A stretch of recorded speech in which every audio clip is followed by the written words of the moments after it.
अस्सलामुअलैकुम स्टूडेंट्स। आज का हमारा टॉपिक है न्यूमेरिकल इंटीग्रेशन। इससे पहले कि आपको बताया जाए न्यूमेरिकल इंटीग्रेशन क्या है और इसे हम किस मकसद के लिए इस्तेमाल करते हैं, हम पहले ऑर्डिनरी या एग्जैक्ट इंटीग्रेशन के बारे में जानेंगे।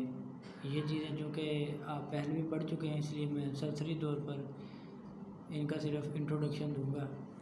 इंटीग्रेशन हम किसी भी फंक्शन की, जैसे f(x) है, इसका सिंबल होता है इंटीग्रेशन का ये with respect to the function x dx। यहाँ पर f(x) इंटीग्रेंड है, यानी वो फंक्शन है जिसकी हम इंटीग्रेशन फाइंड आउट करेंगे। इंटीग्रेशन का मतलब क्या है? इंटीग्रेशन का मतलब ये है कि हम फंक्शंस को सम अप करते हैं, यानी हम उन्हें ऐड करते हैं, टोटल फाइंड करते हैं, यानी उन्हें इंटीग्रेट करते हैं आसान लफ्ज़ों में। अब बाज़ औक़ात हमारे पास कुछ सिचुएशंस ऐसी होती हैं जहाँ पर हम सम अप नहीं कर सकते आसानी से, यानी ये कि अगर हमने कुछ ऑब्जेक्टिव ऑब्टेन करना है तो हम सम अप नहीं कर सकेंगे। जैसे फॉर एग्ज़ाम्पल मैं कहूँ कि मेरे पास कोई एरिया है under this graph for example. अब यहाँ पर मैं इतने रीजन का अगर एरिया फाइंड करना चाहूँ तो कौन सी ऐसी तकनीक होगी जिससे मैं ये एरिया अंडर दिस कर्व और under this graph find out कर सकूँ। तो इसके लिए पहले तो आपको ये इल्म होना चाहिए कि इंटीग्रेशन की हमने बेसिकली 2 टाइप्स पढ़ी हुई हैं। एक तो ये है कि इसे इनडेफिनिट इंटीग्रेशन बोलते हैं, इनडेफिनिट इंटीग्रेशन।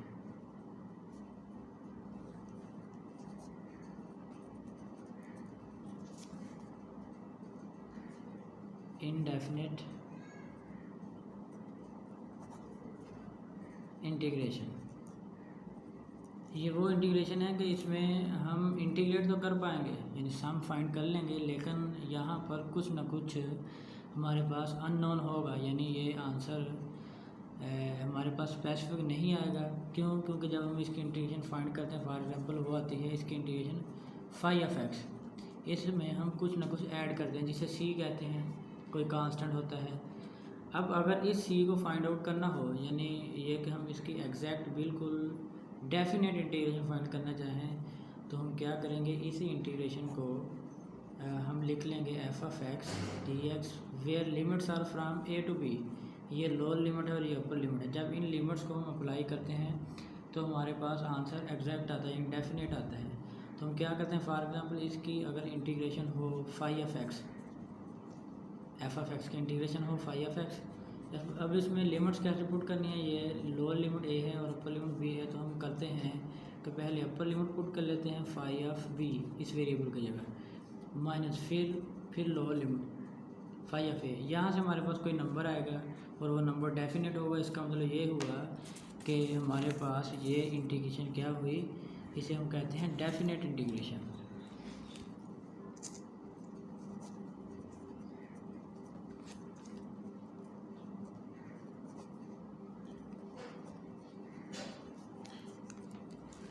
क्योंकि यहाँ पर हमारे पास इंटीग्रेशन का जो आंसर है वो डेफिनेट आया है, यानी कोई ना कोई कांस्टेंट आंसर ये इंटीग्रेशन हमें प्रोवाइड करेगी।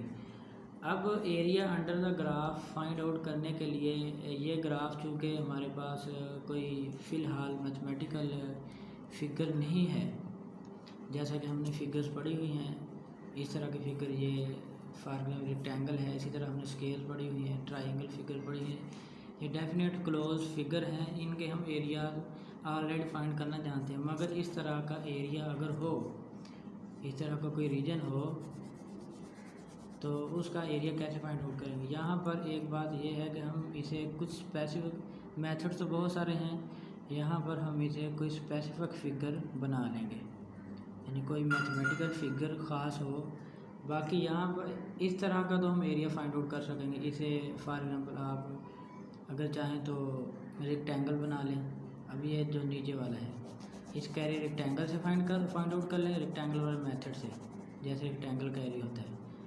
अब बाकी रह गया हमारे पास ये वाला एरिया। ये अगर हम गौर करें तो ये हमारे पास ट्राइंगल होगी। इस एरिया को ऐड करेंगे तो ये आ गया। अब इसके बाद ये एरिया रह गया, ये रीजन। अब इस रीजन का एरिया हम कैसे फाइंड आउट करेंगे?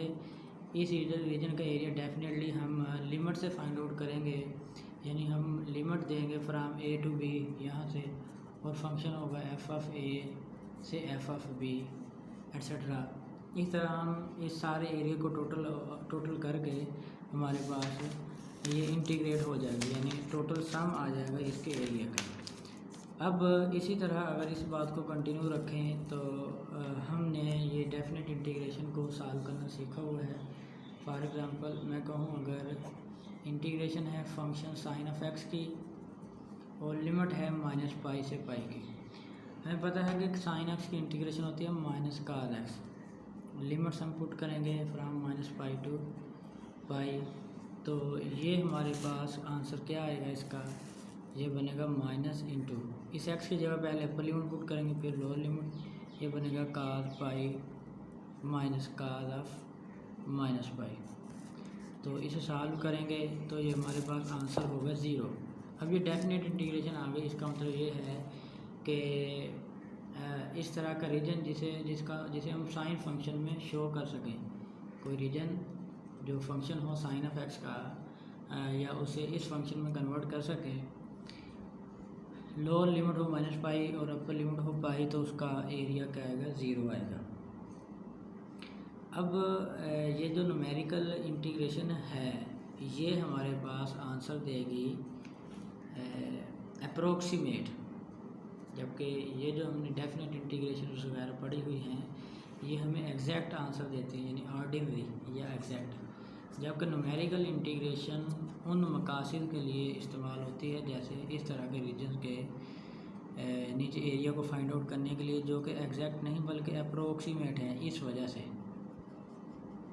ये बातें फ़िज़िक्स वाले भी जानते हैं और हम ऑलरेडी पढ़ भी चुके हैं कि इस एरिया को डेफिनेटली अप्रोक्सीमेट ही करना पड़ेगा। तो इसके लिए न्यूमेरिकल इंटीग्रेशन की बहुत सारी टेक्निक्स हैं, जिनमें से कुछ एक मैं यहाँ लिख देता हूँ।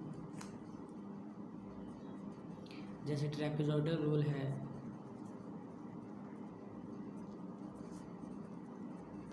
इसके जरिए से, और सिम्पसन रूल है, इसके मज़ीद टाइप्स हैं, और इसी तरह बोल्स रूल है, और भी काफ़ी सारे रूल हैं जिनकी मदद से हम न्यूमेरिकल इंटीग्रेशन फाइंड आउट कर सकते हैं। मीन्स इस तरह के ग्राफ के नीचे वाला जो रीजन है उसका एरिया फाइंड आउट करने के लिए हम बजाय इसके कि ये डेफिनेट इंटीग्रेशन इस्तेमाल करें, अब हम अप्रोक्सीमेटली न्यूमेरिकल इंटीग्रेशन की टेक्निक्स फाइंड आउट करेंगे। इंशाल्लाह हमारी नेक्स्ट वीडियो इन्हीं 2 रूल्स पर होगी।